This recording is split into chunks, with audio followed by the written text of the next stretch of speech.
What's up, you guys? It's Huddy here. I'm hanging out with Rob on Front Row Live. We're here in LA. Let's do this.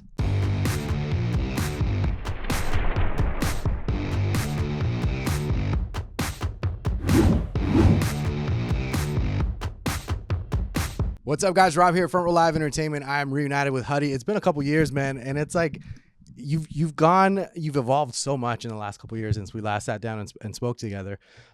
Personally, for you, how do you feel that you've kind of evolved as an artist in these last couple years? These last couple of years have been really crucial for me for figuring out what I really wanted to do to evolve both my sound and myself, and then like really what I wanted to say. I went from talking a lot about love to a little bit more about focusing on myself and the things that I've gone through, and making music that is also something that I want to listen to, or sounds like something that I would listen to. So a lot of the music I've been into the last couple of years has helped with this new sound, and being on tour has really helped a lot for opening the doors of what like my stage presence is gonna look like, and I feel like it's been coming alive these last few months. Yeah, I really enjoy the fact that these last 3 weeks feel like they've really introduced you to like who Huddy is and what the music that's, this new chapter of music is going to be all about. During this experience of the Modsun tour, like, what did you learn about yourself during this process? I learned a lot about myself. I learned that if I go crazy, I can get people more excited. But if I really start to like sit there and just like focus on the singing, that no matter what, like I'm able to just really crowd work in a better way that I was the first time I went on tour. I think I'm more comfortable on stage. I love to dance. I love to like learn little things each show, like try different things. I like to go in with like the certain things. It's like a scripted thing, like a lot of people have like the same routine every show, but I love to have little things to like talk about with each city. Like in Phoenix, I talked about how my character in Downfalls High was named as Phoenix, like things like that. So I think I have learned to grow with like the uncomfortability that comes with like what to say, and I think like that becomes really hard, but I've made it a challenge for myself to talk about new things and talk about a different thing each show. Yeah, now that you're feeling more comfortable on stage or just performing in general, do you feel like that's impacted the way that you perform these songs live as well, like the way that you kind of think about your vocals, and maybe even when you go back into the studio and just like now you see this audience when you're recording as opposed to like you just being in a recording studio? Yeah, after my first tour they did with Oliver Tree like 2 years ago, it really introduced me to how I want my music to feel like it was made for live music and made for stadiums and these big festivals and stuff like that. Like I really want the crowd to get in on the energy, and I think that the energy has been like one of the main focuses going into this new chapter. But I've definitely gotten better and better about doing little tasteful subtlety things with each and every song, and trying new things out every night has like helped me grow a lot in ways that I wasn't familiar with before. I've been trying to scream a lot more. I've been trying to come up with some call outs for each song, and just come up with like new textures and flavors that aren't there on the original recordings. I feel like it's starting to be just second nature for you. Just any little ad libs or anything that goes on is just starting to feel natural for you. Now you just recently dropped Sinai, which congratulations. Thank this you. collaboration with Palaye Royale, which is another incredible band that I've been, through the Warped Tour scene, I got introduced to them and been following them since. But you mentioned you've been sitting on this for like a couple years already. So talk to me a little bit about that initial, meeting or conversation that kind of sparked this creative process for the single. Yeah, well, we met at the same time we met when I was at When We Were Young. I could easily tell it was them. I had seen them play with Youngblood in New York, but I didn't get the chance to meet them. So when I saw them at When We Were Young, I was like, I'm gonna go up to them and say hi. They seem really cool. And from there, I was like, oh, okay, cool. Like, let me get your number. You guys are really sick. And so after we just bonded about music, we ended up getting the studio session that was the one that we made, Cyanide, and I had the song kind of picked out for them because I knew it would be like something perfect for them and something that they can relate to, and like seems like just like an effortless like situation. Like we just became friends, and now we're making music together, and it was like a perfect song for them, and I love the way it turned out. What was it like being in the studio? Were you able to be in the studio with them during this process? And it was what did you learn from that? I really learned how easy things can be if you're just having fun. Yeah. And I think we had a lot of fun in the studio session, even when we were writing the stuff. They're very collaborative, and they're like talking to us, is this cool? Like, would you say this? Something like that, just to make sure that they're on point with what they're trying to add to this feature. You don't want to go completely off topic. You want to stay right in the same realm. Right. And they did a great job at that. They even brought in their other stage guitarist. His name's Andrew, and he's not one of the three brothers, of course, but they just brought their whole crew that they perform with to help us build this song and make it to what it really is today. For you personally, vocally wise, how do you feel that you've kind of evolved or stepped it up during the recording process of this track? I think through this track, it was in a place for a while. We actually went in and retracked it about 2 months ago, maybe a month ago. And I had just seen myself progress so much over the last 2 years that I could tell that I could add some new textures and flavors to it. And so we really went in on having that sort of 90s growl in there, and having just a more throaty kind of song. I think it, the grit has added a lot of texture for it as well, and makes a little bit of an angrier song, but it just sounds so clean cut. And I think the last couple months just working on new music has helped me evolve the way that I sing on a mic, and learn it a lot better than the first album, the first time around, What was the challenge that you feel that you faced during the recording process of the song? I can't lie, dude. I don't think there was too many challenges. That's sick. We really we made this song first day, and I knew that there was a second verse open and there was a bridge open. And then when we asked them to be on it, when we went in the studio, it just came out of us effortlessly. We and we didn't change anything for 2 years until I went back in and retracted just to see how it would sound if my vocals would be better or for worse. Because I was pretty married to the song. I didn't want to change anything about it. That's cool. And that was the first mix that we got after we had done the session. So it was so embedded to me. I was like, oh, this is so sick. But when we retracted and everything, it just brought it home. Yeah, the fact that you've been sitting on it and you already felt it was done, it was ready. What was it about the song that really spoke to you about this is it? But then also what was it? What was the reason behind not even releasing it for another 2 years? I think we were sitting on it because we were waiting for it to be the right moment, and I think me and Remington were both waiting on it because I thought for a second it could be really cool as an album deep cut. But then once we went and we retracked the vocals and we actually redid the production as well, we just felt that it needed a bigger moment. And with us going on tour with them, it was actually Remington's idea. He said, we're going on tour, we're releasing this song, how can we get this out? I'm like, oh shit, you're totally right, this is the moment. This is the time. So we went out of our way to make sure we could get it done. The fact that you've had the opportunity to collaborate, songwrite, or co-write with so many other artists as well within your craft, or within your tracks, how do you feel that you've kind of evolved as a songwriter? And do you feel that the way that you think about your vocals has also evolved during this writing process?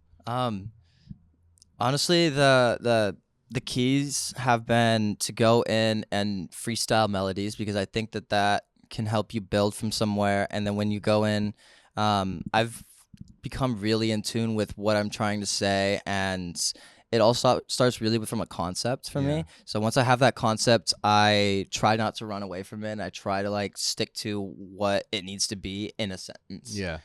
And I think that's helped so much, and with the songwriting process, it's only gotten better just by putting in the time. I think there's no other way to really run around it. As long as you're putting in the time, I think you will learn so much more about yourself and your vocal capability. Yeah, I want to go back to the Love Bites EP, because the opening track, Mugshot, not only is it an incredible track, you got to collaborate with Martin Johnson from Boys Like Girls, which is a songwriter that I've loved for years. What was that experience like, being able to co-write with him, or just being in that room with him during that process? Man, he's a legend. So the first time that we actually started working on it, there was a Nashville writing camp. So I did it over Zoom, and I didn't really know if the song was going to make it, because it wasn't something that I had tracked. They had someone track it in the session, and it was I was the odd man out. I was the one on Zoom just being hey guys, and everyone else there was just really feeling it, and I was okay, let's lock in. And I had just watched a Bonnie and Clyde movie, so we were I brought that to the table. I was like, yo, we should write a a song called Mugshot. Like I'm really inspired by Bonnie and Clyde. And then we finished most of the writing, and then we got in the studio about like 6 months later. And when we tracked it, it never changed. It was really cool. It was a great experience, and Martin Johnston was just such a great help, and you could tell like he's just knows what he's doing, like to a T. He knows what he's doing with guitars. He knows what's cool, what's not cool. I tried like having like different lyric pitch ideas. He's like, no man, like this lyric, this is cool. I'm like, you know what? I think you're right. And like, look where we are now. Mugshot's a great song. It was received really well. And I mean, just everything down to the production is also really great. And like Martin Johnson just knows how to do this shit hands on. Yeah, that's really cool that you get those kinds of experiences, but it's also for you. Like that must feel amazing, that it's for your own music. During this EP, during the process of this EP, was there like a particular song that you kind of gravitated towards most, as far as like not necessarily like your favorite, but just like you just really enjoyed the process of it? I really loved Love Bites from like day one. There's always a lore to it. It was written about like the night me and my girlfriend met, and I thought sonically it just sounded like I was transcending and evolving to something different. And even if it's a song that's a vibe I'll never be able to recreate, because I just think it's so unique in a way too.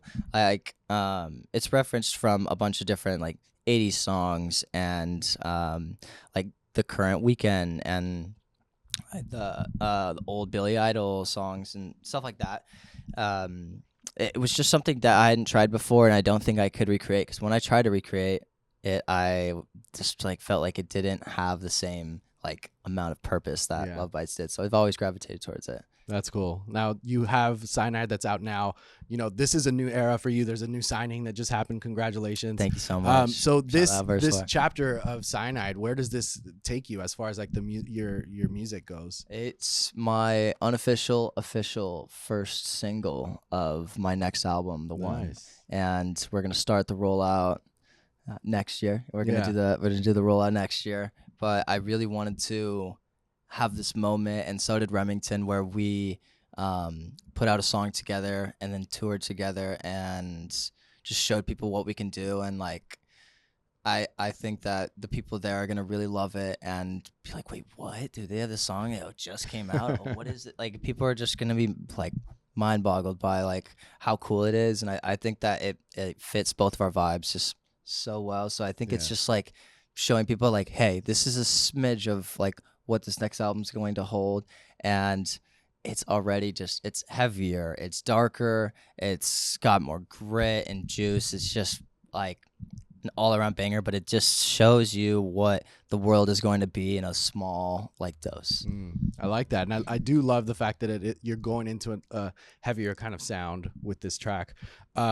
When you think about this song and perform it live, or even just think about the next material that's coming after that, do you feel that it's been more of a challenge writing these songs because it's a heavier sound, because now there's like more movement that you have to like focus on stage? I love it. I honestly live for the energy, and I love to create heavier stuff. I've actually found that it's been something that I've gravitated towards with a lot on the new record. And it's like, I don't know, my bread and butter has just always been like the really heavy stuff, and like the slower kind of sad stuff with like really beautiful instruments. It's kind of like the duality of man, you know? And this is just like, I guess, the first time you're really hearing me kind of go for it. But this next album is like just straight up rock. It's just all it is, and just different textures. Nice. I'm definitely looking forward to it. I come from the rock world. I come from the Warped Tour world. So I'm excited to see where this album's going to take me. Now, the European tour is it's literally around the corner. So for you, you know, what does it mean to go out and perform to European fans? Like, is this your first time in Europe? This is my first time performing. Yeah. I've been out to Europe a few times, but I haven't been able to play a show out there, and all I see is just clips of people that like perform for the most massive crowds, and they're waving huge flags, and they're just having a great time. So I'm excited to see what the energy is like. I've heard it's crazy, and I bet Palaye fans are like just as crazy as they are, and I can't wait to really like live it and see it firsthand, and just embrace all of the culture and all the people. And just have a blast. That's awesome. I'm looking forward to seeing your social media and just seeing like the excitement that's going to come out of it. I know. Now you're no stranger to When We Were Young, but you know, Warped Tour just recently announced the 30th anniversary. They're back. So I'm curious, like, did you have any, like, growing up, did you have any experiences, like, either going to the tour or just listening to bands on that tour? And how did that kind of impact your need or want to be in this music industry? Oh man, I never had the chance to go to Warped Tour. I always saw it as the forbidden fruit in my family. like punk rock was always the forbidden fruit. I grew up in a very like Christian household, so once I like made it out to LA, I really deep dove in on like what my music taste is and like what it could be, because I've always really had a heart for rock and roll.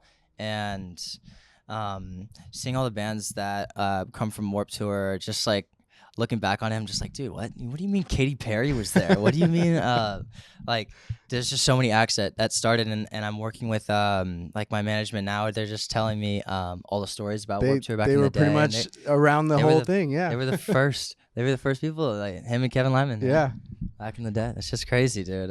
But I would love to be a part of that one day. I would love to, you know, the Long Beach one sounds so much fun. Right? Like, on the beach? Are you kidding me? Gosh. But just seeing like even like old clips from stuff online of like Pierce of Veil in there back in the day. Yeah. Like, just jealous I wasn't there. You never know. It might be your year. It might be your year in 2025. So, well, dude, thank you so much for hanging out with me and catching up on this new material. You guys be sure to check out Huddy. If you're in Europe, check him out on tour with Palaye Royale. New single Sinai is out now. And thanks for watching here on Front Row Live. Thank you so much for having me. Dope. Bye.